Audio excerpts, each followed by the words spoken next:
challenged them. He challenged them in their thought, and he challenged them in their actions.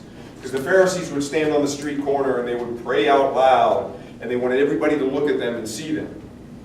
And Jesus challenged them. And the Pharisees, they didn't like that. They didn't want to be challenged. They wanted to be followed. Follow me. So when Nicodemus comes to Jesus, he doesn't want the other Pharisees to see that he's coming to Jesus.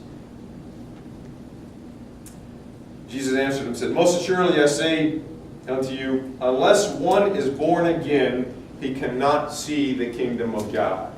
We know the saying, born again, the born again Christian. If you go outside the Christian church, oh, you're one of those born again freaks. Born again. Nicodemus was like, how can a man be born again when he is old? Can he enter a second time into his mother's womb and be born? So we see here that Nicodemus, he sees things through the flesh. He's not seeing things spiritually. He comes to Jesus in the flesh, studying the books, studying the Word, very learned man, a teacher of the Scriptures, first 5 books of the Bible. He knows them very well. He's a teacher, but he knows them physically. He knows them mentally. He doesn't know them spiritually. So when Jesus comes on hand, he challenges them. He's challenging the Pharisees.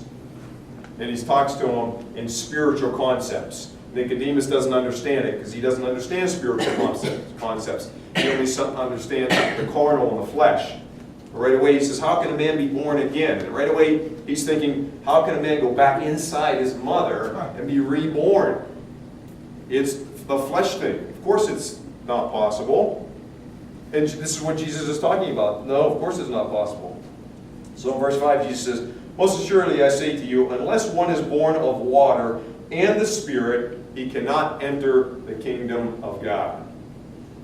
We have a few babies in our church that are just a few months old, maybe not quite a year old. They have been born of water.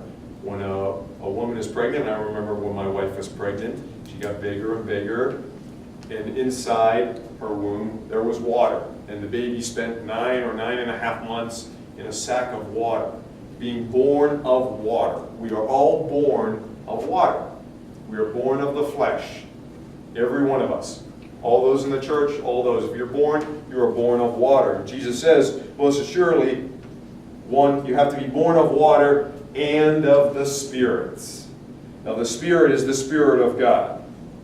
Verse 6 says, that which is born of flesh is flesh, and that which is born of spirit is spirit. Do not marvel that I said to you, you must be born again. See, Jesus is saying, we're all born of the flesh. And when you're born of the flesh is flesh. We're all born of the flesh. I go around, I pinch Dave. He's going to say, ow, would you pinch me for it? Because it's flesh. We all thirst. Oh, was I thirsty in Cuba.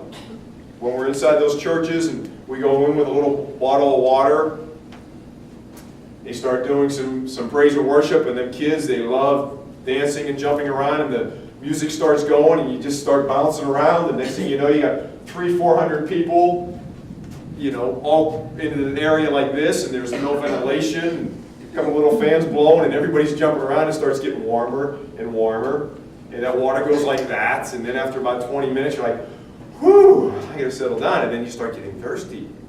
Why? Because we're sweating. Why? Because we're all of the flesh. Every one of us.